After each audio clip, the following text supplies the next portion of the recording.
प्रिय विद्यार्थियों, आज हम कक्षा आठवीं का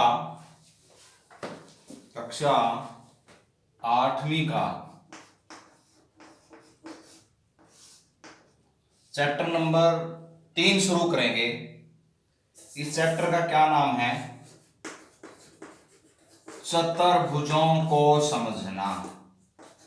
चतुर्भुजों को समझना। तो प्यारे विद्यार्थियों, हम छठी कक्षा से ही करने लग जाते हैं। त्रिभुज से लगते हैं। त्रिभुज किसे कहते हैं, त्रिभुज कितने प्रकार की होती है, कोणों के आधार पर कितने प्रकार की होती है और भुजाओं के आधार पर कितने प्रकार की होती है। इसी प्रकार चतुर्भुज के बारे में हम भलीभांति पहले भी पढ़ चुके हैं और इनको 7वीं कक्षा में हमने बनाना भी सीखा था। हम इसके प्रकारों के बारे में आज बात करेंगे। सबसे पहले तो हम चतुर्भुज की परिभाषा के बारे में बात कर लेते हैं। चतुर्भुज क्या होता है? 4 रेखा खंडों से घिरी हुई बंद आकृति को हम क्या कहते हैं? चतुर्भुज कहते हैं। ये देखिए, ये चतुर्भुज है, 4 रेखा खंडों से बनी हुई है और ये बंद है, तो ये क्या है? चतुर्भुज है। चतुर्भुज के चारों कोणों का योग कितना होता है? 360 डिग्री होता है। 360 डिग्री होता है। तो प्रिय विद्यार्थियों, जो तीसरा चैप्टर है, हम इसमें चतुर्भुजों के बारे में पढ़ेंगे। सबसे पहले तो देखिए, विकर्ण। विकर्ण की बात आ जाती है। चतुर्भुज में कितने विकर्ण होते हैं? चतुर्भुज के आसन शीर्षों को छोड़ के या आमने सामने वाले शीर्षों को अगर हम मिला दें, जैसे आमने सामने की ये है, आसन विकर्णों को छोड़ करके अगर हम आमने सामने के विकर्णों को मिला देते हैं तो ये चतुर्भुज का क्या है? विकर्ण है। किसी भी बहुभुज का विकर्ण निकालने का क्या फार्मूला होता है? n-3/2। इस सूत्र से हम किसी भी बहुभुज के विकर्णों की संख्या को ज्ञात कर सकते हैं। हम जैसे सबसे पहले हम पहले बहुभुज ले लेते हैं, त्रिभुज। त्रिभुज में 3 भुजाएं होती है। ये जो n है, यहाँ पे भुजाओं की संख्या लिखनी है बहुभुज की, तो इसकी n की जगह हम क्या लिख लेते हैं? 3/2 बराबर है 3। 3 में से 3 गया 0/2, तो ये क्या आ जाएगा? 0। त्रिभुज में कोई विकर्ण नहीं होता। अब चतुर्भुज में आ जाओ। इसी फार्मूले में हम अगर n की जगह 4 रख दें, 4-3/2, 2 दूनी 4, ये क्या हो गया? 2। 4 में से 3 गया 1, कितना होगा? 2। तो चतुर्भुज में कितने विकर्ण हुए? 2। इस प्रकार आप पंचभुज के, षटभुज के सभी विकर्णों के संख्या आप ज्ञात कर सकते हैं।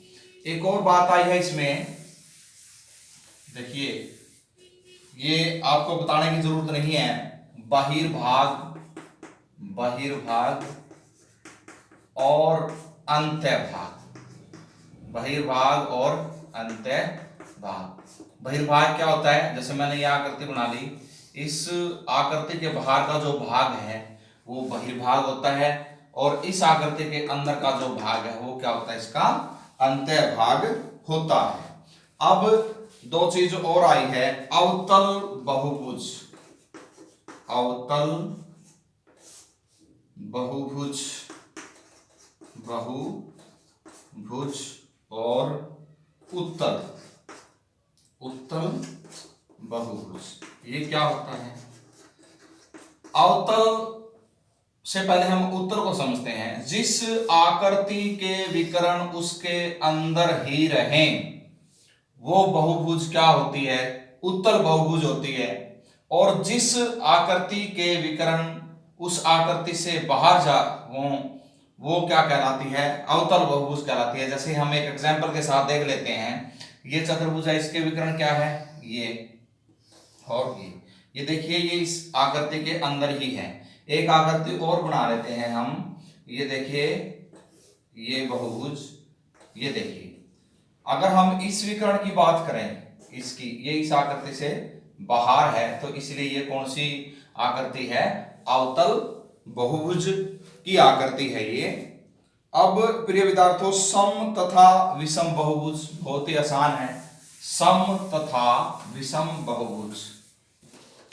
सम बहुभुज समबहुभुज। ठीक है, समबहुभुज क्या कहता है? जिस आकृति की सभी भुजाएं समान हो, जिस आकृति की सभी भुजाएं क्या हो? समान हो, वो क्या कहलाती है? समबहुभुज कहलाते हैं। और विषम बहुभुज कौन सी होती है? विषम बहुभुज, विषम बहुभुज कौन सी होती है? जिस बहुभुज की भुजाएं अलग अलग हो, जिस बहुभुज की सभी भुजाएं क्या हो? अलग अलग हो, वो क्या कहलाती है? विषम बहुभुज कहलाती है। इनको हम छठी कक्षा में भी सीख चुके हैं। अब आगे क्या आया है देखते हैं इसमें। कोण योग गुणधर्म। अब मैंने बताया था चतुर्भुज के कोणों का योग कितना होता है? चतुर्भुज के चारों कोणों का योग कितना होता है? 360। चतुर्भुज के चारों कोणों का योग कितना होता है? 360 डिग्री। तो प्रिय विद्यार्थियों, ये आपने कर लेना है। अब है इसमें वक्र। अब प्रश्नावली 3.1 देखिए। और ज्यादा इसमें, क्योंकि वीडियो अपलोड करने में बड़ी दिक्कत आती है और ऐसे करवाने में मजा भी नहीं आ रहा, क्योंकि एक पक्ष से अगर हम पढ़ाई करें तो वो वन वे होता है, उसमें ज्यादा दिक्कतें होती है समझने में। प्रश्नावली 3.1 का पहला सवाल, यहां पर कुछ आकृतियां दी गई हैं। ये आकृतियां दे रखी हैं, मैं बना लेता हूं। अभी मैंने बनाया भी था इसको। पहली आकृति है ये पहली आकृति है, ये दूसरी आकृति है, और ये तीसरी आकृति है, ये तीसरी आकृति है, और ये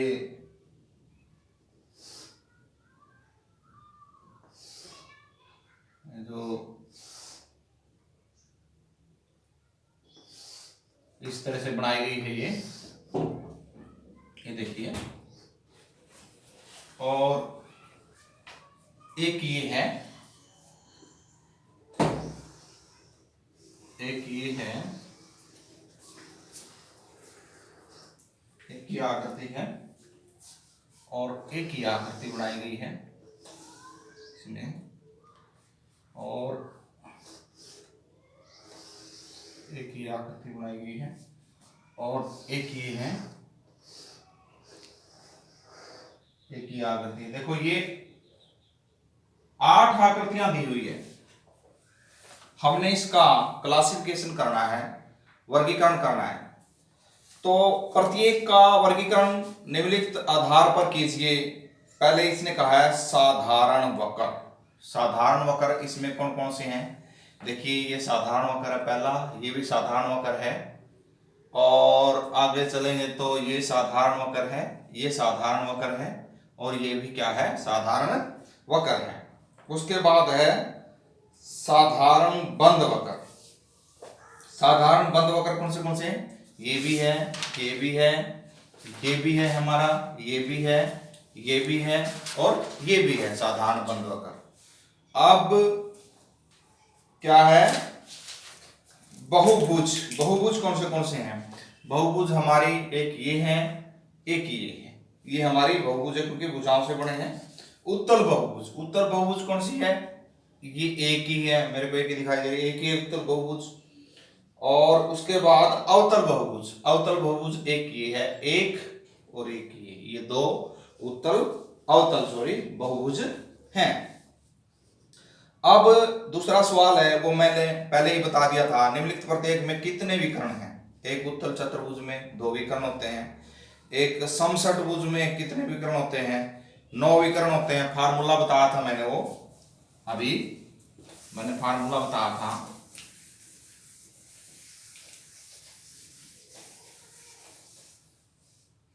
ये सवाल नंबर 2, विकर्ण निकालने का फार्मूला।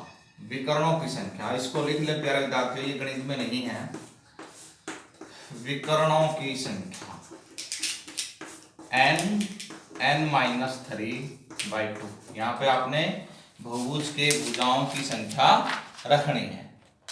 यहाँ पे आपने क्या करना है, विकर्णों की बहुभुज की संख्या विकर्णों की संख्या निकालने के लिए यहाँ पे बहुभुज की संख्या, जैसे हमने त्रिभुज के निकालने, त्रिभुज में 3 भुजाएं होती है, तो यहाँ आपने क्या करना है 3 रख देना। अगर चतुर्भुज के निकालना है तो 4 कर देना है। तो अब हम करते हैं तीसरा सवाल। तीसरा सवाल, उत्तल चतुर्भुज के कोणों की मापों का योगफल क्या होता है? अभी बताया था 360 डिग्री होता है।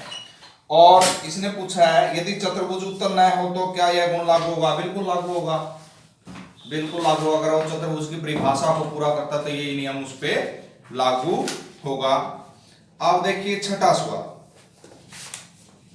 छठा सवाल देखिए, इसमें फार्मूला दिया गया है, तालिका की जांच कीजिए और प्रत्येक आकृति को त्रिभुजों में बांटिए और योगफल ज्ञात कीजिए।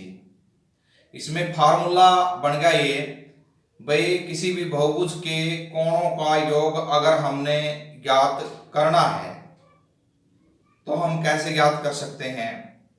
इसका फार्मूला है n-2 गुणा 180 डिग्री, किसी बहुभुज के कोणों का योग। अब जैसे हम ज्ञात करते हैं त्रिभुज, त्रिभुज में 3 भुजाएं होती हैं, यहाँ n की जगह हम 3 रखते हैं, 3 - 2 और गुणा 180 डिग्री। तो 1 गुणा 180 डिग्री कितना हो गया? 180 डिग्री। अब जैसे हमने पंचभुज का, चतुर्भुज का देख लो, चतुर्भुज के चारों कोणों का योग कितना होता है? हम इसके अंदर 4 रख देंगे, 4 - 2, क्योंकि चतुर्भुज में 4 भुजाएं होती हैं। 4 - 2 गुणा में 180 डिग्री, 2 गुणा 180 डिग्री बराबर कितना हो जाएगा? ये 360 डिग्री। अगर हमने पंचभुज का बताना है तो 5 रख देंगे इनकी जगह, अगर सप्तभुज का बताना है तो 7 रख देंगे। इस प्रकार आपने ये सवाल हल कर लेना है। अब 5वां, समबहुभुज क्या है? समान भुजाओं से घिरी हुई बंद आकृति को हम क्या कहते हैं? समबहुभुज कहते हैं। और एक समबहुभुज का नाम बताइए। हमने नाम बताना है बेनू का, जिसकी 3 भुजाएं हो। 3 भुजाएं वो क्या होती है? त्रिभुज होती है, समबाहु त्रिभुज होती है। और 4 भुजाएं चतुर्भुज, अगर 6 भुजाएं हो तो क्या होती है? षटभुज। और जो छठा सवाल और 7वां सवाल प्रिय विद्यार्थियों, मैंने पहले ही बता दिया था, चतुर्भुज के चारों कोणों का योग कितना होता है? 360 डिग्री होता है। और इस आकृति में 3 कोणों का योग दिया हुआ, 3 कोण दिए हुए, सॉरी, हमने इनका जोड़ कर लेना है और 360 में से माइनस कर देंगे। पहला सवाल, तो ये चौथा कोण आ जाएगा। इसी प्रकार बी पार्ट भी, इसी प्रकार सी पार्ट और डी पार्ट, ये सवाल आपने खुद करने हैं और प्रश्नावली 3.1 पक्की कॉपी पे पूरी कर लेनी है। धन्यवाद वीडियो देखने के लिए।